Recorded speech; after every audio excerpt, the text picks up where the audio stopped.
Hello and welcome to the CapEx Chat. My name is Daniel Lindén and I'm here with my colleague and friend Fredrik Weissenrieder. Thank you, Daniel. This topic is about how companies are being run and created by tactical decisions being made.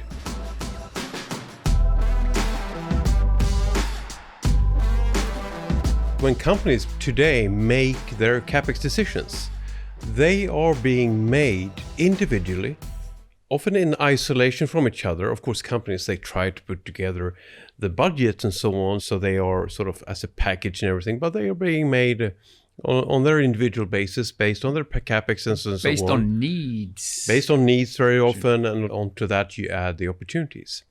So you have a bunch of tactical decisions over a year, over 3 years, over 6 years, over 20 years, and suddenly those have created the company. It's not that you had an overall CapEx strategy from the very beginning that said, we are taking our company over there.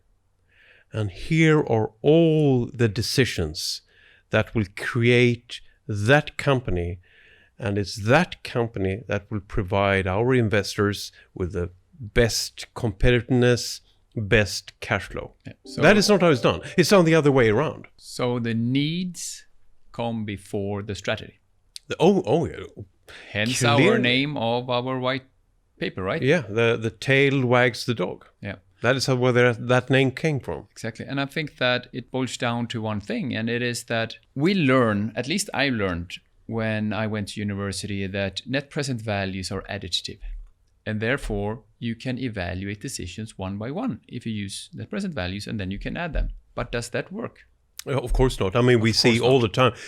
All the time could be interpreted as sometimes, but we mean all the time. All the time, we see that if you add the products from a mill, those net present values are far above that the value of the mill could ever be.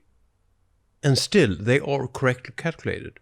And that is so counterintuitive to people. And it is because, and this is easily proven, we do that all over again. It is that the net present value of an individual decision, or even the net present value of many decisions in a mill added together, has absolutely nothing to do with the value of that business. Exactly. But still, and this is so critical now for companies to understand this. When I talk about what we talk about now, I often hear companies say, no, we don't have an issue with that. That's not how we do it. But yes, you do. Okay. Because we see it over. We see it in every company where we have been. That companies are being run and defined by the decisions that are made on a tactical level. Companies do not create an overall CapEx strategy, which is the combination of decisions that will create the best company going forward, and then make the decisions as a consequence of that strategy. And you may think that you do, but you don't. We're not saying, right, that companies should not evaluate their decisions one by one also. We're not saying that you don't need a capital budgeting process, etc. We're just saying that first you need a CapEx strategy, an asset strategy, and that asset strategy provides a set of rules, a set of restrictions for the capital budgeting and for the CapEx process. And that means, and I think you talked about that in another pod, that we don't treat each CapEx the same way. You don't treat each mill the same way. Certain mills that you know, strongly believe that it will be around for another decade or two, you do big investments. You go for the long paybacks. You look for the big improvements.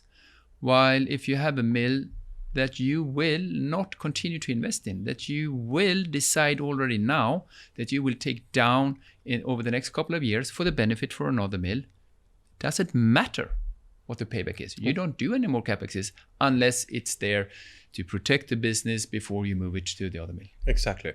And it's also, if you of course say that you have a mill and you have 3 machines there now, and you think that 5 years from now we're going to replace it with a new machine, same capacity, same situation, then that why would you ever invest in those? Even if the payback is 1 year, you'd rather spend that capital somewhere else. Yes.